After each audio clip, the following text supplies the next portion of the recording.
Her perfume still hung in the air, expensive and cloying, as she wheeled her Louis Vuitton suitcase toward the security gates. She didn't even glance back at me. 15 years old, one small duffel bag clutched to my chest, tears barely contained. She stopped only once, to adjust her sunglasses and toss a last, casual dagger at me. You'll figure out. That was it. No hug. No plan. No goodbye. My name is Madison. And from wherever you're watching this, stay with me. Have you ever been left behind by the person who is supposed to love you the most? I stood frozen, the chatter of the airport swallowing me. Happy families streamed past, hugging, laughing, while my mother walked off with her new husband and his two perfect children. A new family. Her family. I was nothing more than baggage. She didn't want to pay to check. My hands were shaking so hard I nearly dropped my phone. I had $47. No ticket home. No plan. For a minute, I thought I might faint. Then I remembered a name I'd buried for years, a name my mother spit like poison every time she talked about him. My father. She told me he was worthless, that he'd abandoned us, that he'd never wanted me. But in that moment, standing alone in a departure terminal that smelled like coffee and stale air, I needed to take that chance. I found the number in an old message thread, hands trembling as I dialed. It rang once, twice. Then a deep, steady voice answered. Madison? My knees nearly gave out. Dad, I choked, tears breaking free. Please help me. There was a pause. Just breathing.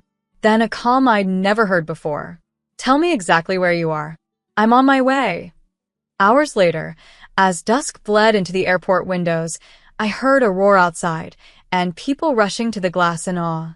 A sleek private jet, engines humming like a predator, landed on the small runway. And then he stepped out. Tall, dark suit, eyes that matched mine so perfectly it hurt. He opened his arms. Madison, he called, voice breaking. I ran. I ran into a father's hug I hadn't felt in a decade, warm and safe and unshakable. And in that moment I knew, the woman who abandoned me had no idea what kind of storm she'd just created. The jet cabin was so quiet I could hear my own breath, still ragged from crying. My father sat across from me, watching with a gaze that felt like both a question and a promise. You're safe now, he said, voice steady, grounded. Safe. That word nearly made me collapse all over again. I tried to gather myself, wiping tears with the back of my hand. She just left me, I whispered, like I was nothing. His jaw clenched, a dangerous flash in his eyes. She always was selfish, he said low. But this? Abandoning you in an airport? That I will not forgive. We took off, the private jet gliding through the night like something out of a dream. I felt a wild, dizzying relief. No cramped seats, no crying in a public bathroom, no apologizing to strangers for existing. My father leaned forward. You're coming home with me, Madison. For good. Home. That word felt so foreign on my tongue. I don't have anything, I said, my voice cracking. He smiled, heartbreak softening the sharp lines of his face. You have me. The tears started again, unstoppable this time. We landed a few hours later at a private hangar surrounded by sleek cars and security guards who nodded respectfully at my father. As he led me down the steps of the jet, I realized he was someone powerful, someone who had waited all this time for a reason to fight. He guided me to a waiting SUV, the smell of leather and cedar wrapping around me like safety. Madison, he said gently once the doors closed, we're going to make this right. But on our terms. My mind flashed to my mother's cold smile, her hand around her new husband's arm, walking off without a shred of guilt. What about her? I asked, voice tiny but trembling with something stronger than fear, rage. My father's expression turned lethal. Don't worry, he said. When she gets back, she'll learn exactly what it means to abandon her own blood. I sat back against the seat, the tears finally stopping, my heart beginning to heal in tiny, fragile beats. For the first time in my life, I wasn't alone. And when she returned from her precious vacation, she was going to find out what it felt like to be left with nothing. The days that followed felt like stepping into another world, a world my mother had sworn didn't exist. My father's house was all stone and glass perched high above the city, a view so powerful it made me feel like I could see my whole life laid out below. There were staff who called me miss, who smiled without pity. A soft bed, warm food, people who asked what I needed instead of what I could give them. My father stayed close, never pushing, never scolding. Just there, strong and protective in a way I hadn't dared to hope a parent could be. One night, I sat on the balcony wrapped in a thick blanket, looking over the city lights, my father beside me. "You deserve better," he said, voice soft but certain. My throat felt tight. She made me believe you hated me," I confessed. He went still, shoulders tense. "I never stopped wanting you. She kept you from me." The pain in those words made my heart twist. "I'm sorry," I whispered. He shook his head fiercely. "No, Madison." Never apologize for being taken from me. And then, as if he could sense the weight building in my chest, he reached for my hand. "She won't get away with this." A shiver ran down my spine. "What do you mean?" He let a dark, satisfied smile curve across his mouth. "Her new husband's a real estate investor, right? And that beautiful vacation she's enjoying?" He paused. "She paid for it with funds that aren't legally hers." I froze. He looked at me with a kind of careful pride. "I hired a legal team. When she steps back into that house, she'll find it locked, with an eviction notice taped to the door. Frozen accounts. No place to run." My heart thudded so hard I felt dizzy. You'd really do that? For leaving you like garbage in a terminal?" His eyes hardened. "I'd do worse." I leaned into his side, a tiny spark of safety blooming in my chest. That night, I slept without nightmares for the first time in years. Because my father wasn't just rescuing me. He was avenging me. 2 weeks later, it finally happened. I woke up to the buzz of my father's phone lighting up the nightstand. He glanced at the screen, then handed it to me without a word. It was my mother. Her voice was thin and strangled when I answered. "Madison? Where are you?" I could hear chaos behind her, the echo of an empty house, the panic twisting every syllable. I swallowed, steadying myself. "I'm with Dad," I said simply. She sucked in a sharp breath. "With him? After everything?" I smiled, letting her words roll right off me. "You mean after you abandoned me in an airport?" "That was a misunderstanding," she snapped, desperation leaking through her polished tone. "I thought you could manage." I laughed, a sound so raw and sharp it surprised even me. "At 15? Alone." Silence. "I came back and everything was gone," she whispered. "The locks, the money." My father was watching me, calm and proud, a steady anchor. "You should have thought of that," I told her, voice like ice. "You walked away from me." "This is my house," she screamed, her composure finally breaking. "No," I said, letting each word cut deep. "It was his house. And you lost it." She went silent again, broken, furious, trapped. "You can come back," she tried one last time. "We'll figure it out." I looked at my father, at the peaceful calm around us, at a world where I was wanted, and felt the answer settle in my bones. "No," I said softly. "I'm not coming back." And then I ended the call. My father reached out, squeezing my shoulder gently. "Proud of you," he said. Tears stung my eyes, but they were warm this time, not cold and helpless like before. "She'll be fine," he told me, voice calm. "She has to learn what being alone really feels like." I nodded, breathing easier. For the first time, I wasn't the abandoned child. I was the girl who walked away, on her own terms. The days after that call felt like walking through a new sunrise. No more waking up wondering if I was wanted. No more clutching an empty phone in the dark. I began to settle into my father's world, piece by piece. A private tutor came to help me catch up with school. I got to choose my own clothes instead of wearing hand-me-downs, felt what it meant to eat without apologizing for being hungry. My father gave me space when I needed it and held me steady when the old fears crept back in. One afternoon, I found him in his office, a quiet storm behind his desk. Papers spread across polished mahogany, legal documents and reports. "Dad," I said carefully, "what happens to her now?" He looked up, eyes thoughtful but unshaken. "Her accounts are frozen. The house is ours again. She has no way to touch your trust fund. The lawyers are making sure of that." A strange relief flooded me. She might hate me for this, I admitted, a tiny thread of guilt winding through my chest. He pushed back from his chair and came around to face me, hands gentle on my shoulders. "Madison," he said, voice heavy but certain, "you cannot carry the guilt for her choices. She left you, not the other way around."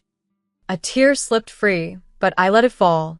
"She was supposed to be my mom," I whispered. He nodded, grief flashing in his own eyes. "She was supposed to protect you. She didn't. I will." A calm strength spread through me. I realized then that love could be fierce and gentle at once, and that someone could fight for me without making me feel small. Later that night, I lay in my new room, warm and safe, no shadows in the corners. I scrolled through old photos on my phone, pictures of birthdays where my mother smiled too wide, parties where I stood off to the side. I deleted them one by one, and when I finally put the phone down, I felt a weight lift that had been chained to me for years. My life didn't belong to her anymore. It belonged to me. A week later, a letter arrived, official, cold, stamped with legal threats. My mother's name scrawled across the bottom, dripping with false outrage. She was contesting the eviction, claiming emotional harm, claiming I'd been brainwashed. I almost laughed reading it. My father sat calmly across from me, skimming the pages, unbothered. "This is desperation," he said flatly. "She has nothing." I exhaled, relief mixing with a strange ache. Why won't she just let go? His eyes were steady, unshakable. "Because she's losing power, and people like her don't know how to live without it." The lawyers were swift, sharp, methodical. Within 2 days, they had shut down every claim she'd tried to make, leaving her letters nothing more than worthless threats. When I came down to breakfast the next morning, Dad was reading the news on his tablet, a small, satisfied grin on his face. "It's over," he told me. "Legally and financially. She can't touch you. Ever again." The quiet around me felt impossibly huge, like stepping into a cathedral of freedom. I sat down across from him, spoons stirring cereal that suddenly tasted better than any luxury meal I'd ever had. "Thank you," I whispered. His gaze softened. "No, Madison. Thank you for surviving, for trusting me to bring you home." I swallowed hard, emotion catching in my throat. He reached for my hand across the table, steady and strong. "You're safe now," he repeated like a vow. That night, I stood on the balcony, looking at the city sparkling below, and thought about her, my mother, sitting somewhere alone, the walls closing in on her, learning what abandonment really felt like. And somehow I didn't feel cruel. I felt clean, because I hadn't ruined her. She had done that all by herself. And now, I was free to build something better, something that could never be torn apart by anyone's selfishness again. Spring crept in quietly, soft breezes replacing the sharp winter air. I'd started classes again, this time at a school that actually cared about my future. My father made sure I had the best teachers, the best counselors, the best chance. Slowly, I learned how to laugh without flinching. Sometimes I caught myself reaching for my phone, expecting a cruel text from my mother, but then remembered she couldn't reach me anymore. That realization felt like a second heartbeat, steady and strong. One afternoon, after class, I walked into my father's office to find him on the phone, calm as ever. "Yes," he was saying, "she has no legal claim and she knows it. Let her scream." He saw me in the doorway and ended the call with a quiet, final click. "She's trying again?" I asked, a small spark of old fear stirring. He nodded, but a smile played on his lips. "Letters. Useless threats. Nothing that can touch you." I let out a breath I didn't know I'd been holding. She doesn't get to own you anymore, Madison, he reminded me gently. Not your heart. Not your story. I stepped closer, hugging him tight, burying my face against the familiar scent of cedar and something safe. Thank you, I whispered again. He pulled back, eyes warm. You did this, you know. You survived. I'm just giving you the place you always deserved. His words sank deep, planting something powerful inside me. That night, I dreamed of her, my mother, standing at the airport, her designer suitcase in hand, but no one left to abandon. I woke up feeling light, untethered. I was no longer the girl she'd left behind. I was the girl who had rebuilt herself. The girl who had chosen love, real love, over her mother's shallow, rotting version of it. And that truth was worth more than any revenge could ever be. The morning was warm, sunlight spilling over the marble floors like forgiveness. I stood by my bedroom window, looking out at the life I'd built piece by piece, far from the poison she'd left me drowning in.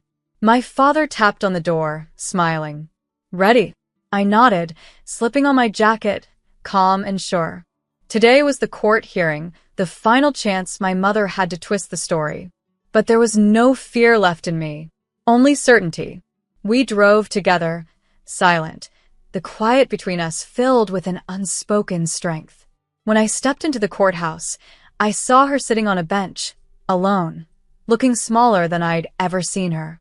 No perfect husband, no shiny kids, just a woman who'd burned everything down around herself. Our eyes met. Something in her face cracked. Madison, she said, voice brittle. We can still fix this. I held up a hand, steady. No, I told her, letting every bit of calm pour through me. I'm done. Her mouth fell open, but the bailiff was already calling my name, already confirming what my father's lawyers had proven. She had no rights to my trust, no rights to me, no rights at all. She tried to follow me out of the courtroom, but security stopped her. I looked back once, saw her reaching for me, and felt nothing. No hate, no pain, nothing, because she was a ghost now. Back in the car, my father squeezed my hand. How do you feel? I took a deep breath, letting it fill every corner of me, clean and bright. Free, I said. He smiled, pride and love shining so clear it almost hurt. Then that's all that matters. As we pulled away, I looked out at the world rolling past the window. Wide, open, waiting for me. I wasn't the girl left at an airport anymore. I was the girl who found a way home. And this time, no one could take that away from me.